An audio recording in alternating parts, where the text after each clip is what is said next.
What's good, Super Friends? It's your Tio Pepe from the mean streets of Sunland Park. We've had a few people ask how they could support us and when we're going to set up a Patreon. We've heard all two of you and decided to set one up.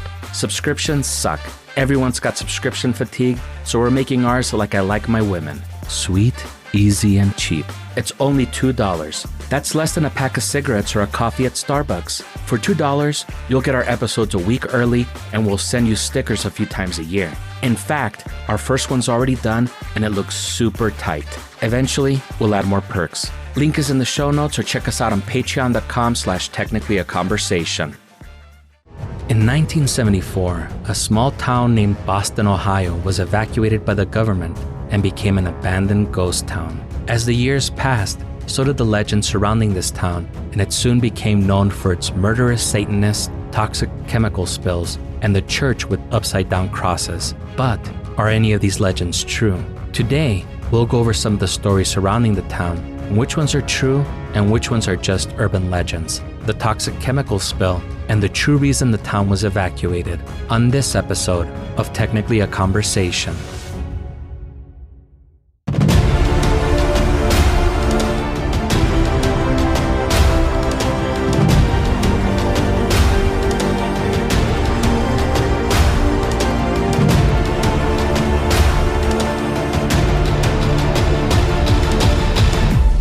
Greetings, you're listening to Technically a Conversation, a podcast where we share an interesting topic or story with each other and hope you find it interesting as well. I'm one half of your host, Jose, and I'm joined today by my lovely co-host, Elena. How are you doing today? I am doing splendid. How are you? I'm doing great. Did you take advantage of any great Black Friday sales? I did, on Amazon, for sure. Did I buy anything for anybody else? No. I should have. But all the things that I've had my eye on, I did buy. Nice. How about you? Same, but except that I was able to get most of my Christmas shopping done. The only cool thing that I got was that karaoke machine that I was telling you about on Saturday. Oh, yeah.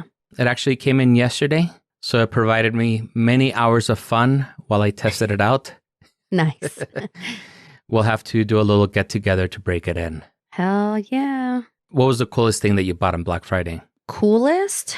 I don't know if anything was cool. Like I didn't buy any gadgets or anything, but I've been wanting a new bedding, whatever. So I bought a new comforter and some pillow shams and the fitted sheet because that's what I was needing. So that's what I bought. Oh, I'm sorry. No, I meant if you got anything cool. Yeah, I know. That's what I said. I didn't buy any gadgets or anything. Nothing cool. No, I'm kidding. I'm being a jerk. Cooling bed sheets. I technically counts as cool.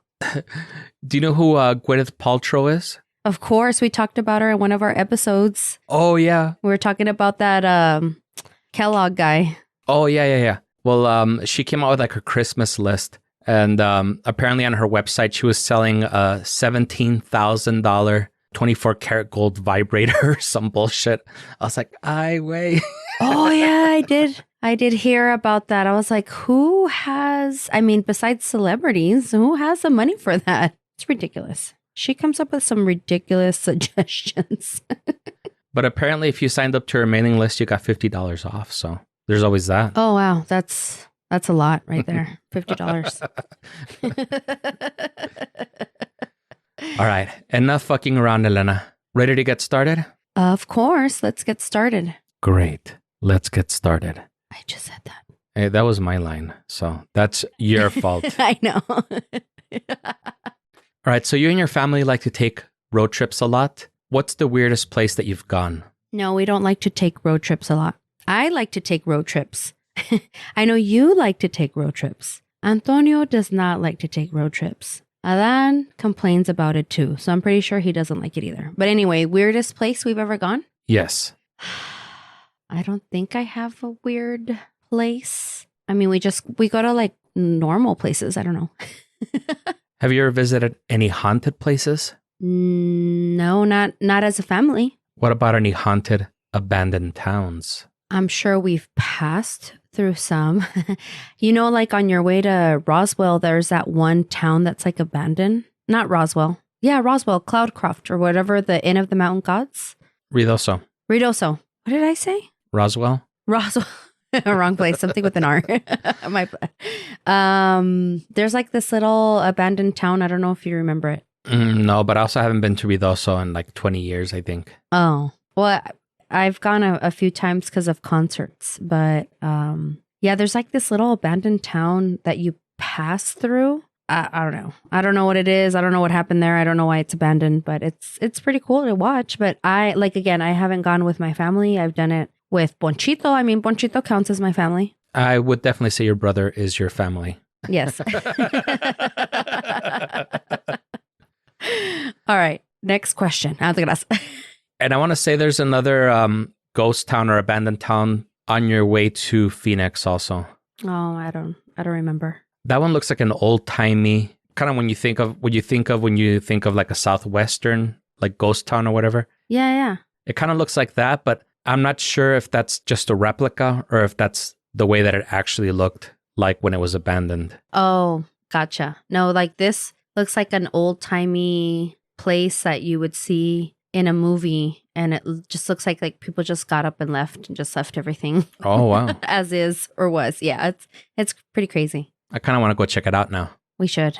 Okay, the town we're going to talk about today has no fewer than 7 legends associated with it, which is kind of a lot, considering that there are no people in the area, at least no living people. The following is from an All That's Interesting article by Gina DeMuro, an Atlas Obscura article by Morty, and a Colonial Ghost article, no author given. Links in the show notes. With a name like Helltown, it's got to be good. Never has a town's name more perfectly fit its legendary status. Nestled in the Cuyahoga Valley in Ohio, this deserted city, known for murderous Satanists, toxic chemical spills, hazardous roads, crybaby bridges, a school bus filled with murdered high school students, a church decorated with upside-down crosses, and a cemetery with melting gravestones, the imagery and description sound more like something out of a Stephen King novel than a whimsical sightseer's travel guide. Helltown wasn't always the post-apocalyptic hellscape it is now. At one time,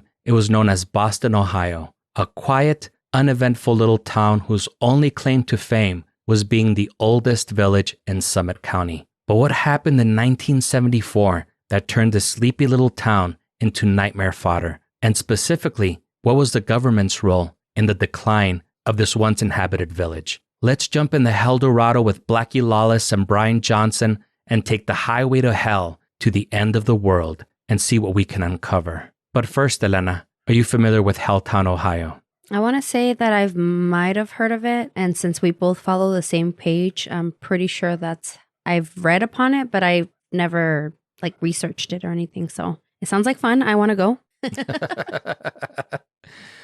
I don't know why you say we follow the same page, because these are all different sources and I didn't get it from any social media. No, All That's Interesting. Yeah, I don't follow them. But you listed them as a source in the beginning, allthat'sinteresting.com. Yes. So All That's Interesting is on Instagram. So I follow them on Instagram. Yeah, I just go on Instagram to post about the podcast and then I leave. So from what I described, does it sound like a place that you ever want to visit?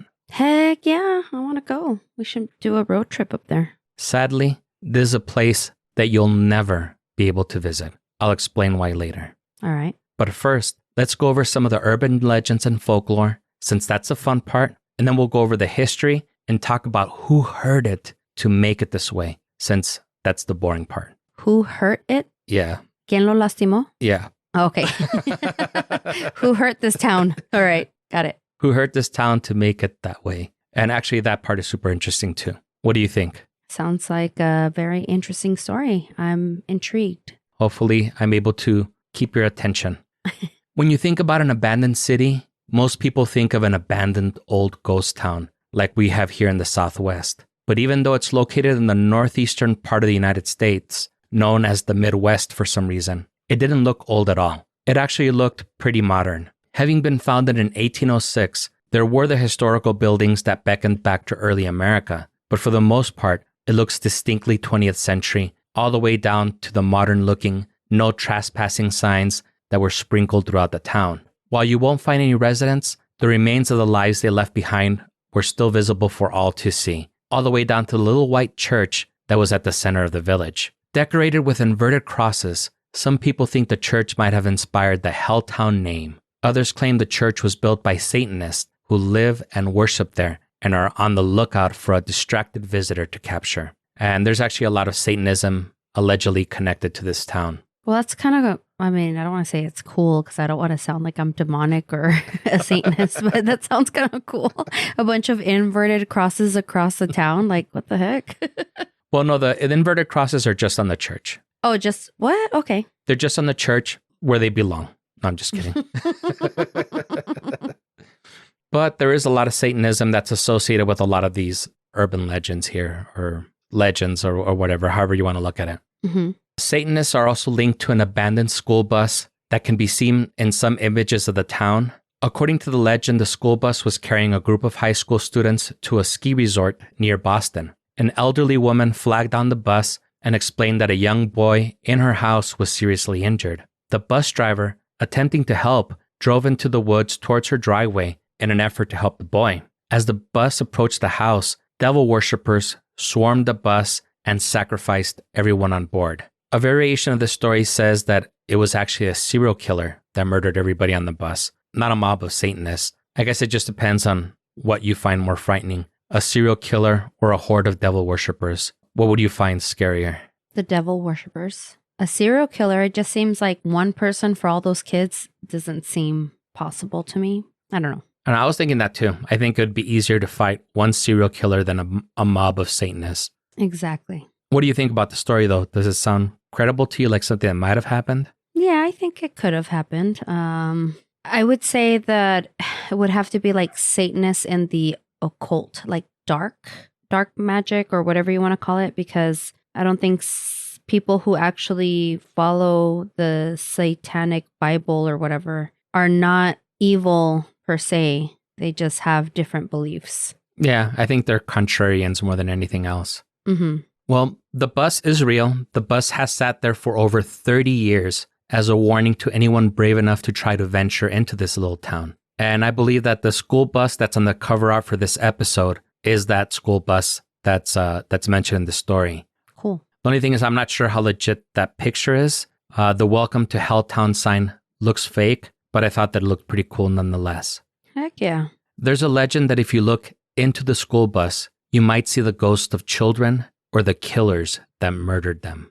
Aye, aye. I'm actually going to talk about that when I start going into these legends in more detail. Okay. The melted gravestones are not really a thing, actually. There are a couple of pictures of these gravestones from the Boston Cemetery, but they just honestly look like they've been neglected and are in disrepair. Some of them look like they might have had a dark lacquer or paint protecting the cement, and the paint was faded away. Some of the tombstones, you can't even make out what they said anymore and are severely chipped, cracked, and eroded. Some look just fine. Apparently there's a ghost that sits on the bench, staring into space, waiting for his family. The bodies in the cemetery were the only ones not forced to leave the area and are now stuck in an abandoned ghost town, their families having left long ago, which is kind of sad, actually. Yeah, I'm like, pobrecitos. Even though Atlas Obscura mentioned the Crybaby Bridge, I couldn't find any information about it. Are you familiar with what a Crybaby Bridge is? No, I was actually going to ask that when you mentioned it earlier. Does that mean you just hear a baby crying near a bridge?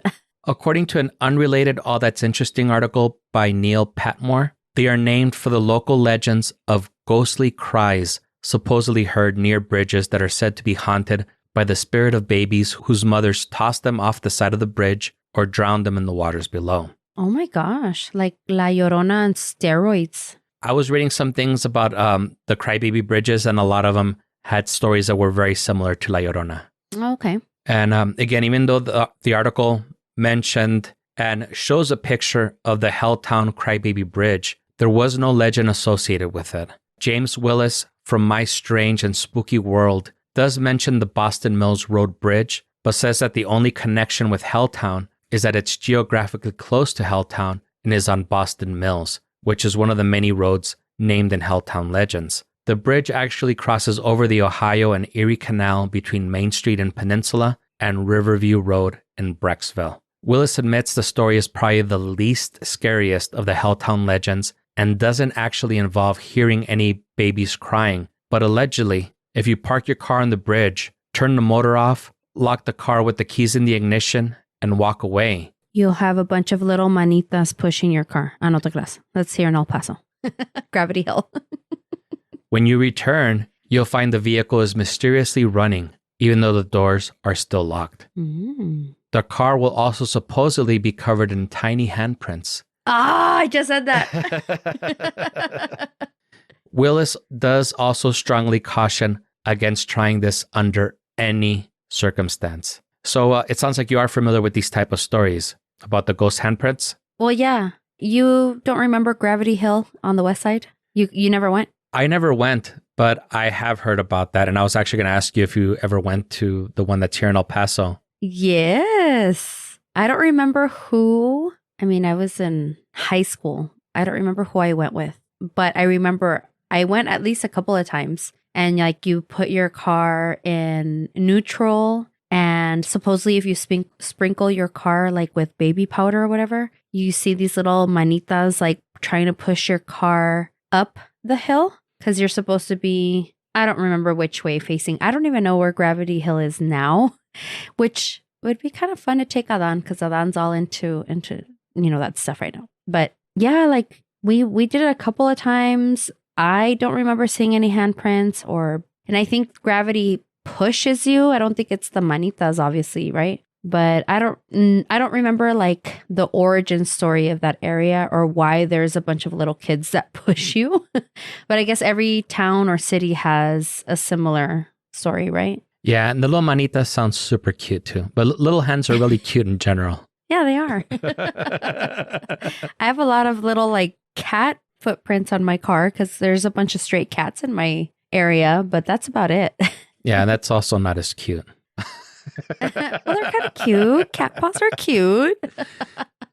No, what I was reading, because I was actually going to do an episode about that, but I just couldn't find enough information, is that it's actually an optical illusion. Just because like the way that like the things around the road are, it looks like you're actually going uphill, but the road is actually going downhill, but everything else looks like it's going uphill. So that's why it creates like an optical illusion, and that's how it works. Yes. Oh, too bad there wasn't enough information. But so you don't remember or know why they came up with the little kids? Was it also a bus accident? I don't remember why for the one here in El Paso. No, I don't remember why. Oh, okay. But yeah, that was one that I was going to talk about it. But I mean, really only had like 2 pages worth of information. I was like, yeah, it's not enough to do an episode. Yeah, darn. Speaking of roads, though, there are 2 main roads that go through Helltown. Both are labeled as dead ends. Stanford Road is where all the fun happened, as our old friends, the Satanists, apparently put up the dead end signs to keep people out of their secret hideouts. All the fun. Yeah. It's often referred to as the end of the world road or highway to hell. And as you can imagine, it's in a severe state of disrepair. It's also described as being a twisting and dangerous road with a very sharp incline that's so steep that when a car crests to the top of the hill, it looks like they're driving off of a cliff. Some claim that the road is evil and will take possession of your vehicle, causing a fatal accident. If you're unfortunate enough to break down, or if you park your car on the side of the road, you may meet your gruesome demise at the hands of the strange people who are still patrolling and protecting the area. What strange people? What strange people? Glad you asked, Elena. Yeah, what strange people, you might ask? Let's go ahead and take a quick commercial break. And when we return, we'll talk about the chemical spill in Helltown and the real reason it was abandoned. Spoiler alert, it wasn't due to the chemical spill.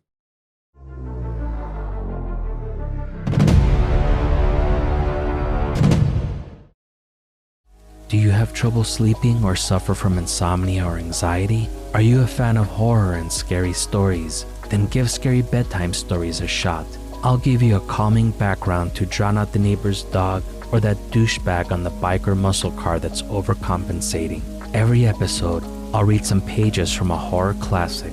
Put the episode on repeat or make a playlist and let me be your Morpheus. your guide into the realm of dreams. My voice will never get louder than this. The music will never get louder than this. There will be no loud and obnoxious ads to awaken you from your slumber. If you want to go to sleep, if you need to go to sleep, check out Scary Bedtime Stories on Apple Podcasts, Spotify, or wherever you get your podcasts. Or check out scarybedtimestories.com.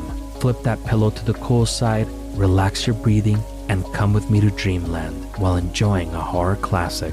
scarybedtimestories.com. Do you love true crime but are looking for something different? Do you like learning about cases so off the wall they can't possibly be true? Do you love history but want to hear about what they didn't teach you in school? Do you like laughing awkwardly about cases that are bizarre and a little strange? Then we have the podcast for you. Join me, Lindsay, And me, Madison, for Ye Olde Crime, where we discuss the funny, strange, and obscure crimes of yesteryear. Listen every Wednesday wherever you get your podcasts. And we'll see you next time with another tale As old as crime.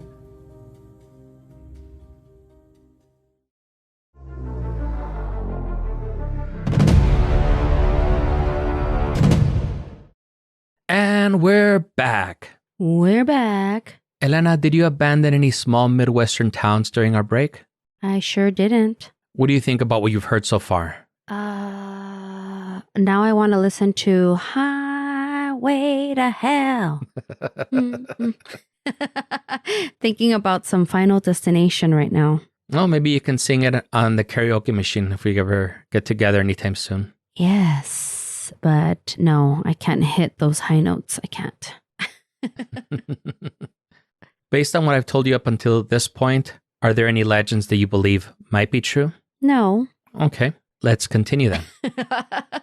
Just because I'm always a skeptic about everything, that's why. One of the big rumors that has persisted about Helltown is that it was evacuated due to a large chemical spill. The chemical spill was allegedly so bad that it caused mutations in local children and even created the peninsula python, which was said to be a monstrous snake. And I think it also created The Hills Have Eyes, the inspiration from Helltown. No, just kidding. Maybe, although I think that's in New Mexico. Hills Have Eyes? Yeah, isn't it in New Mexico? Like in Alamogordo or some shit? You know what? It's probably that stupid town that we passed by to go to, I forgot where I'm going. Ruidoso. Yes, there. I'm like, what's it called again? Roswell, no. I believe we do pass through Alamogordo to go to Ruidoso, so that sounds accurate.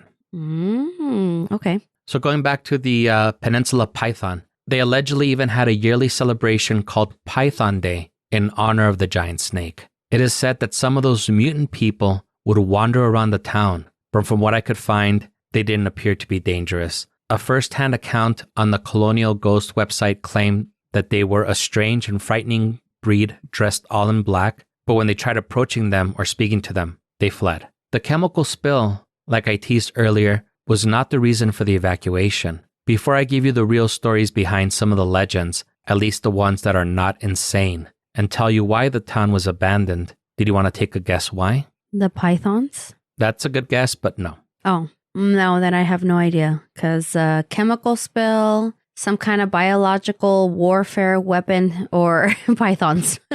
Those are the three that come to mind. Well, what's interesting about the Python is that they did celebrate Python Day. So who knows? Yeah. But let's start from the top with the Satanic Church used by the devil worshippers. It's actually a Presbyterian church, and from what I could find was called Mother of Sorrows. While it does in fact sport upside-down crosses, they were a fairly common feature of the Gothic revival style in which it was constructed. Yeah, so I actually did pull up a picture, and the cross on the top looks like a normal cross, but the architecture, or at least I just saw like the front of it real quick. The architecture has what looks like an inverted cross, and I think I saw two of them, and that was it. So I'm just kind of curious what the inside looked like. Well, stop Googling this shit because it's going to spoil the story.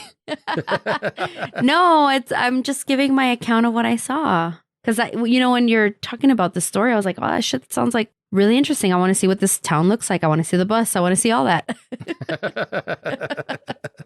Funny that you brought up the bus. about that abandoned haunted school bus where the kids were murdered and you could still see the victims or killers if you looked through the windows. Well, if you would have looked in, you might have gotten a terrifying glimpse of a man and some kids, but they were not spirits. It was a family that was living in the school bus temporarily while their house was being renovated. You like that little twist? I just Shyamalan that shit. Yeah. So is this whilst the town is abandoned, these people were living in the bus, or is this? I think this was before the town was abandoned. Okay, got it. They were living temporarily in the school bus where their house was renovated, but there's no explanation as to why it was just abandoned there. It was just left there on the side of the road. Right. I couldn't find information on whether the cemetery still existed. There are 2 cemeteries that are often referenced alongside Helltown. There's Boston Cemetery and Mater Dolorosa Cemetery. Both appear to still be open. The Google reviews for Boston Cemetery make it seem like that's the same one that's mentioned in the Helltown stories. And of course, it's not haunted. Mater Dolorosa, I only saw referenced when it was YouTubers going, "Hey bro, I'm going to tour this haunted Helltown cemetery and it's really scary and creepy. Make sure you like, subscribe, and smash the bell, my dudes, to see future videos. We made sure to come at night with only our cameras and a flashlight so we can bump into each other and scare ourselves shitless, my guys." I almost feel like trolling them in the comments and telling them that they went to the wrong cemetery. Write something dick like, "Oh shit, you guys actually went to the least haunted cemetery in the United States." You should. Yeah, you go like, Boston Cemetery is the one that you wanted. Yeah. But no, I'm just kidding. I won't do that. But YouTube videos were the only ones that I could find that reference Mater Dolorosa and Helltown. And Wait, well, you said it that you can't go in the town though. So how are these people getting in the town? well, you're not supposed to go into the towns. Oh, there's just signs saying not to go in. You still can. There are signs. Let me rephrase that. There were signs saying no trespassing. Oh. Signs everywhere, signs. No, just kidding. Here goes another YouTube copyright strike. Oh, crap. No, I'm just kidding. My bad. Right, so I teased it enough. Let's come full circle to the chemical spill and why Helltown was abandoned. It actually all had to do with the National Park Service and Gerald Ford. Now, despite Gerald Ford being a Republican president, Helltown wasn't evacuated due to racist, xenophobic, homophobic, transphobic, religious, pro-life, or greedy reasons. There were actually some good intentions associated with this, but the execution was what the kids would call an epic fail. Due to growing national concerns about deforestation, President Gerald Ford approved legislation that allowed the National Park Service the power to expropriate or reclaim land to preserve forests and to establish national parks. The National Park Service decided that Boston Township would be the new home for the Cuyahoga Valley National Park and started buying the property from its residents. Some of these people had been there for years, many for generations, so the sentiment wasn't very positive. But ultimately, the people felt that they had no choice and begrudgingly relinquished their lands. There was a 1983 PBS documentary called For the Good of All that featured Helltown, and one of the most memorable scenes was a house that, in a cruel twist of karma, was spray painted with the phrase, quote, "Now we know how the Indians felt," which it's super fucked up, Yeah. but also not the same. No. These people got paid for their property. The natives, for the most part, were slaughtered and forced to leave to more undesirable parts of the country if they wanted to live, and that was done multiple times to them, each time met with force and genocide. Mm-hmm. But anyway, so the homes were boarded up and the people left, and the government began the process of tearing down the buildings, but they actually fell behind, and many of the roads, homes, and buildings were left behind in a state of neglect, leading to all the legends that have spawned from it. As far as the chemical spill, there is actually some debate as to whether or not there ever was a chemical spill in the town. Something called Destination America, which looks like a cable TV channel based on their website, apparently did a video covering the chemical spill, but I followed a couple of links online and it looks like it might have been taken down. It is part of the Discovery Channel catalog or whatever, so maybe David Zaslav skull fucked it for the tax write-off, like the Batgirl movie or the John Cena Wile E. Coyote movie. Yeah. The part that is true, though, about the chemical spill thing is that when the National Park Service acquired the Kretschke dump in 1985, the rangers that visited the site reported some strange odors, became physically ill, had headaches, began vomiting profusely, and were covered in rashes. The dump was thought to be just a regular old junkyard, but it was later discovered that several highly toxic substances were improperly dumped there by some corporations, and it became a Superfund site that they barely finished cleaning up in 2016. Oh, gross. So there was a bunch of like deformed fishes and tadpoles and shit in there. Like the ones that you see in The Simpsons. That was the first thing that I thought of. Yeah. But there actually is no evidence of any mutant animals or people or X-Men or anything. X-Men. Yeah. Yeah, there was no Cyclops or Nightcrawler or Gambit or anything. Boo. I just kidding. At least that were a result of the dump. Yeah. Or at least of the like what they're exposing. Yeah, who knows? You know, the government. That is very true. I mean, who knows if these people had been exposed to it for years and, you know, they ended up getting cancer or something down the road. Right. And this also might not have been the chemical spill that was referred to in the legends, since the area was evacuated in 1974 and the toxic substances in the dump weren't discovered until 11 years later. But some of the articles stated that the people in the area had the Python Day to celebrate the legendary giant snake that was a result of the alleged 1974 chemical spill, despite there not being any proof of either. Now, if you want to go check out this place and see how creepy it is with your own eyes, I have some bad news for you. All the remaining abandoned houses and buildings were torn down by the government during the summer of 2016.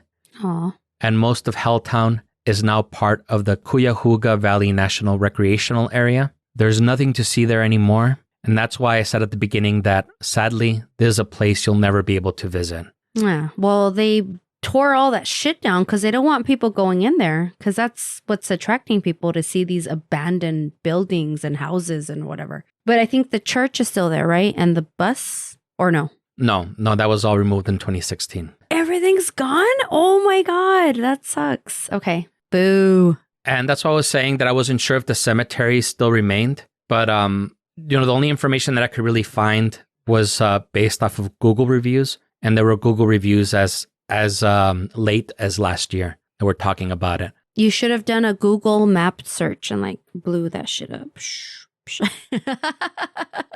I did see it mentioned on Google Maps, but I don't know if it was done before everything was torn down or after everything was torn down. So again, it's one of those type of things. I'm not sure. I'm sure there's a way you can check to see when the pictures were taken and everything. Yeah, there's like a watermark of the year it was taken.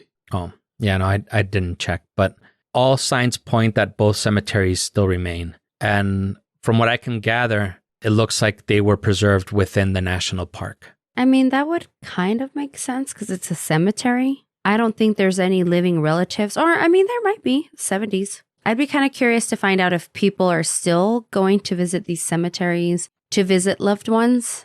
I doubt it, but I mean, that would be kind of cool because like we have Concordia here, which is a super old cemetery. And when we were there for Dia de los Muertos, or the Dia de los Muertos celebration, there were flowers left at some of these graves. And I don't know if it's like ancestors that are coming to visit, because these graves, some of these are like super, super old. Or if it was put there in place of the celebration. You know what I mean? From what I understood, it was generations of people that lived there. You know, maybe like the youngest people are probably like close to 50 now, because if they were born in 74, they would be 50 next year. So yeah, it's possible that they were still, you know, they're still going down there to visit like grandparents maybe, or maybe parents that were buried there. But from all the reviews that I could see, it looks like it's still an active cemetery, because people are going in there actually defending it, saying it's not haunted at all. It's just a regular cemetery. So,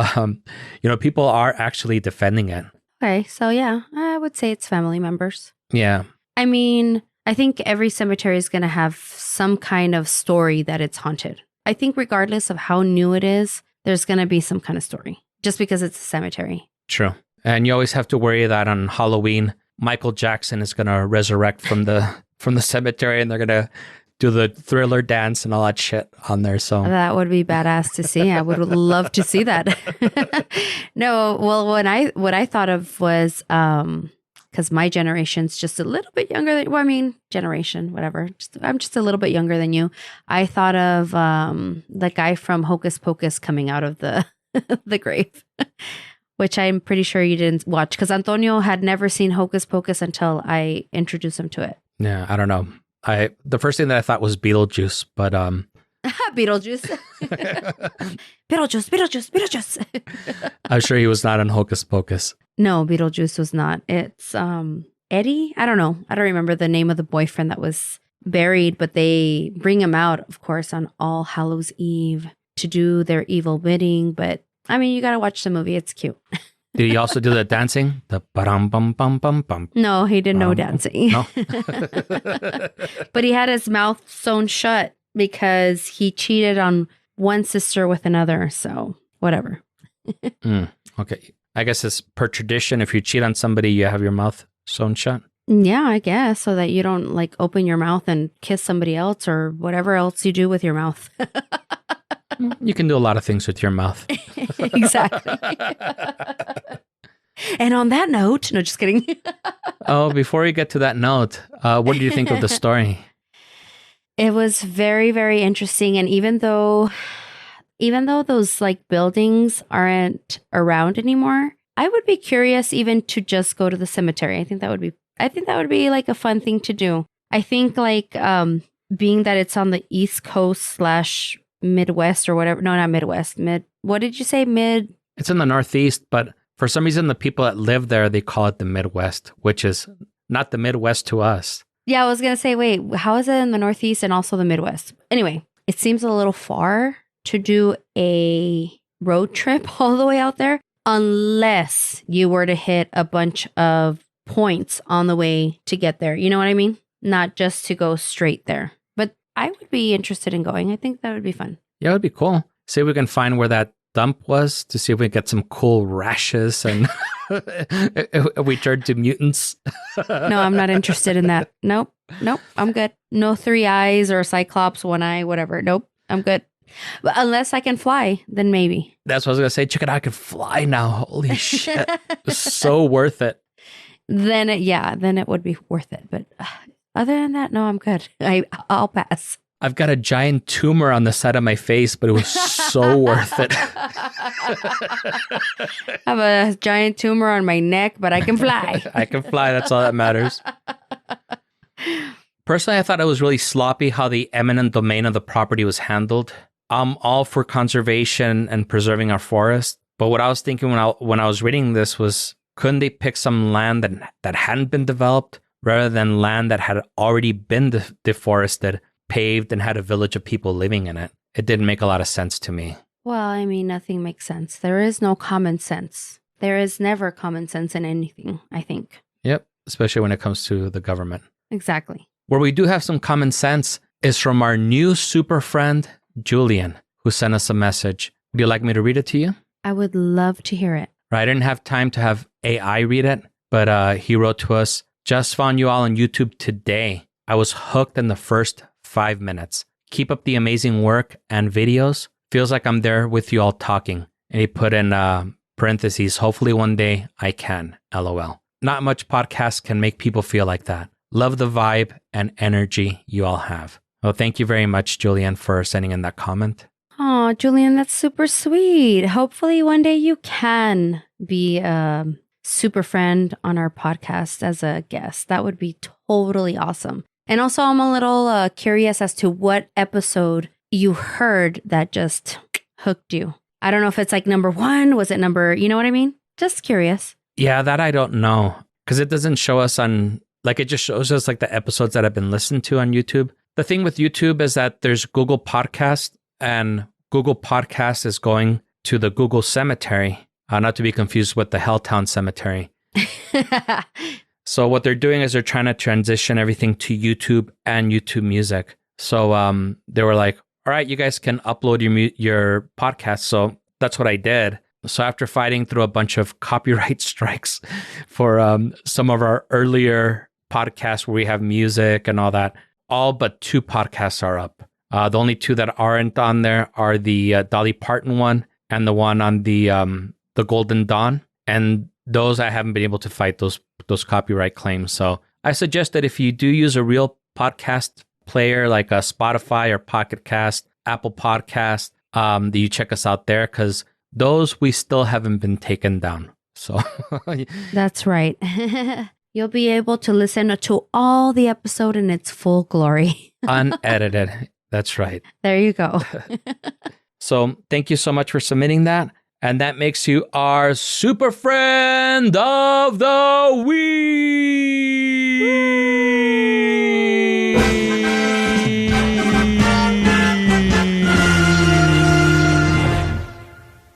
Were you waiting like 20 seconds for that to play?